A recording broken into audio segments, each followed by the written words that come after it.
Ak vás zaujímajú veci medzi nebom a zemou a ak veríte v zázraky, nasledujúca reportáž je špeciálne pre vás. Autor, maliar a sochár Miloš Rác prežil nehodu a ocitol sa po nej v situáciách, ktoré presahujú bežné chápanie. Miloš Rác je aj autorom sochy ocenenia Roma Spirit, ktoré zlepšuje život Rómov. Celem drugome Romensa Maladine šukare Romensa. Príbeh ako z filmu. Umelec Miloš Rác dnes rozdáva svojou tvorbou pokoj a nádej. Maľovať a tvoriť však začal až po nehode, po ktorej zažil niečo nadpozemské. Začal vidieť iné veci než bežní ľudia. Ide o situácie, ktoré sa ťažšie opisujú a možno aj ťažšie chápu. Upadol som do komy a potom sa stali určité veci, ktoré doteraz nechápem. Tie obrazy, ktoré vidíte teraz, tak je to trošku z toho pohľadu, ktoré som vtedy zažil. Takže veľa radosti a aj určité zamyslenie. Som veľmi kľudný, to je ten rozdiel. Samozrejme, každá hodina je pre človeka úplne vzácna, takže treba ísť naplno. A ja si myslím, že by sa ľudia vôbec nemali báť. Treba ísť úplne do všetkého a veriť si proste, že tú sekundu alebo hodinu to dokážu. Práve Miloš Rác vytvoril aj sochy ocenenia Roma Spirit, ktoré si čoskoro prevezmú tohtoroční laureáti.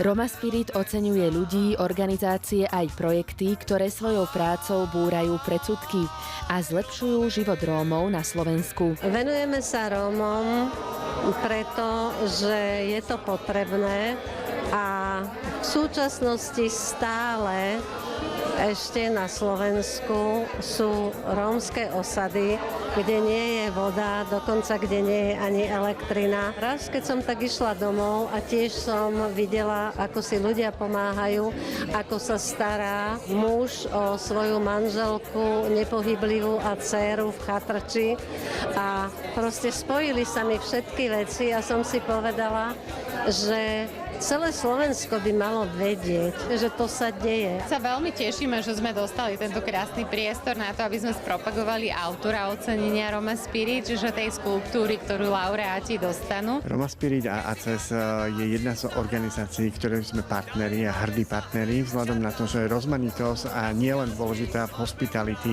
lebo hotel je domov pre všetky. Či je to už národnosti, či už toto farby pleti a tak ďalej. Je to rýchla doba, všetko je cez AI a technológie a preto by sme sa mali skôr rozhliadnuť okolo seba a pozrieť sa a pomôcť aj tí, ktorí nemajú také možnosti a zároveň posunúť spoločnosť ďalej.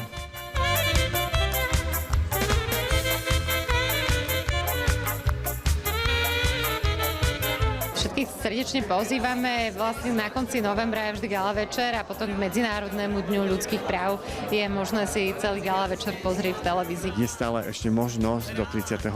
augusta nominovať v jednotlivých kategóriách na ocenenie Roma Spirit. Sa spájame na základe toho, čo máme podobné, ale že rastíme na základe našich odlišností.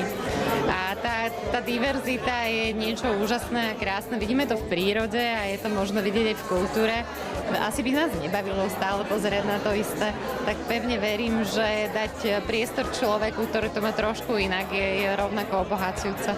Kristína Mišová, Teatry.